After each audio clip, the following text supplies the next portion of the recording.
We provide you the platform to turn your dreams into reality. Give wings to your aspirations with KR Mangalam University. पिछले कुछ समय से Iran और Israel के बीच रिश्ते बहुत तनावपूर्ण बने हुए हैं। इसी बीच अंतर्राष्ट्रीय कूटनीति में एक चौंकाने वाला मोड़ सामने आया है। दरअसल ईरान के एक वरिष्ठ अधिकारी ने बयान दिया था कि अगर इजराइल ने ईरान पर हमला किया तो पाकिस्तान उसकी तरफ से जवाबी कार्रवाई करेगा और वो भी परमाणु हमले के रूप में। इस दावे ने दुनिया भर में हलचल मचा दी थी, क्योंकि परमाणु हथियारों का मामला बेहद गंभीर और संवेदनशील होता है। हालांकि ईरान के इस दावे के कुछ ही घंटों के बाद पाकिस्तान ने इस बयान को पूरी तरह से खारिज कर दिया। पाकिस्तान की सरकार ने साफ कहा कि उन्होंने ईरान को ऐसा कोई आश्वासन नहीं दिया है।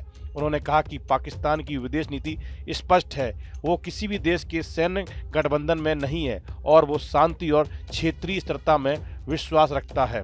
पाकिस्तान के रक्षा मंत्री ख्वाजा आसिफ ने ईरान के दावे को पूरी तरह से खारिज कर दिया। उन्होंने कहा कि इस्लामाबाद ने इजरायल के खिलाफ परमाणु हमले की कोई बात नहीं की है। दरअसल ये विवाद उस समय खड़ा हुआ जब ईरान के पूर्व राजनयिक और वरिष्ठ सलाहकार कामरानी फर ने एक साक्षात्कार में कहा था कि अगर ईरान पर हमला होता है तो पाकिस्तान इजरायल पर परमाणु हमला करेगा। यह बात स्पष्ट की जा चुकी है। एक रिपोर्ट के अनुसार पाकिस्तान के रक्षा मंत्री ख्वाजा आसिफ ने कहा था कि सभी मुस्लिम देशों को इजरायली आक्रामकता के खिलाफ एकजुट होना चाहिए। वहीं आसिफ ने कहा था कि परीक्षा की इस घड़ी में हम हर तरह से ईरान के साथ खड़े हैं। हम ईरानी हितों की रक्षा करेंगे। ईरानी हमारे भाई हैं और उनके दुख दर्द साझा हैं। आसिफ ने कहा था कि इजरायल न केवल ईरान बल्कि यमन और फिलिस्तीन को भी निशाना बना रहा है। उन्होंने कहा कि मुस्लिम दुनिया में एकता महत्वपूर्ण है। उन्होंने कहा अगर आज हम चुप हैं और एकजुट नहीं रहते हैं तो सभी को निशाना बनाया जाएगा।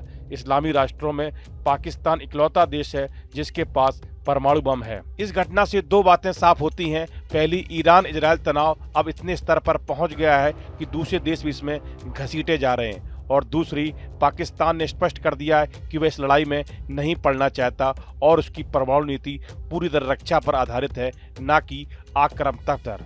वैसे तो इजरायल ने अकेले अरब देशों के दांत खट्टे किए हुए हैं, फिर भी पाकिस्तान एक ऐसा मुल्क है जो आधिकारिक तौर पर परमाणु बम रखे हुए है। अभी तक इजरायल ने जिन देशों को हराया धमकाया है उनके पास परमाणु बम नहीं थे। इजरायल का पाला पाकिस्तान जैसे परमाणु संपन्न देश से अब तक नहीं पड़ा है, पर इसके बावजूद जिस तरह पाकिस्तान ने ईरान के लिए परमाणु बम के इस्तेमाल करने से मना कर दिया, उससे यही संदेश जा रहा है कि कहीं न कहीं पाकिस्तान को इजरायल से डर तो है। इसमें दो राय नहीं कि जब इजरायल 2000 किलोमीटर दूर ईरान को पानी पिला रहा है तो पाकिस्तान तो 24 घंटे में मटिया मेट हो सकता है।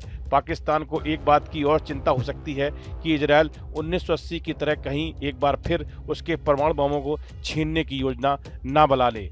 इस वीडियो में फिलहाल इतना ही। आप बने रहिए न्यूज नेशन के डिजिटल प्लेटफॉर्म के साथ, जहां भक्ति है हर शब्द में, कथाओं में छिपे हैं दिव्य रहस्य और ज्योतिष देता है जीवन को दिशा। धर्म से जुड़ी हर बातों को जानने के लिए हमारे चैनल स्तुति को सब्सक्राइब करें। चैनल पर जाने के लिए इस लिंक पर क्लिक करें।